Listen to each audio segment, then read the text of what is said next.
Plaku i moshuar humbet Imam Aliun pas martirizimit të tij. Kur Imam Hasani dhe Imam Hyseni po ktheheshin nga varrimi i prisit të besimtarve, Imam Aliu, paqe qoftë mbi të, pan një burr të moshuar, të verbër e të sëmur që po qante.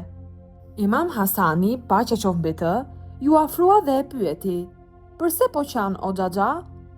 I moshuari ju përgjigj: "Çdo ditë vinte tek unë një burr dhe më sillte bukë dhe qumësht.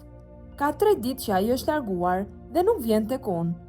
Imam Hasani e pyeti: "Kush është ai burri?" I moshuari i tha: "Nuk e njoh." Imami i tha: "Ma përshkruaj atë burr." I moshuari i tha: "Unë nuk ja kam parë fytyrën që të ta përshkruaj ty atë. Ai ishte për mua si ajo nëna e dhimbshme për fëmijën e saj. Ai më fliste me butësi, më shërbente me butësi, më fliste dhe më bënte të qesh, pastaj largohej."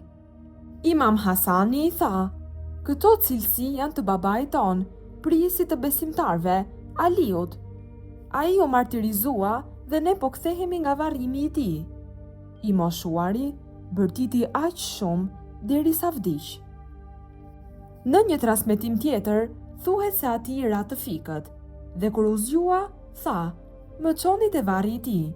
Kur mbërriti te varri i Imam Aliut, e preku dhe filloi të qaj me zë të lartë.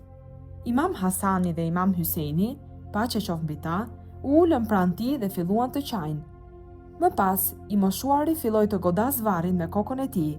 Të dy imamët donin ta ndalonin nga ky veprim, por nuk mundën derisa ai vdiq.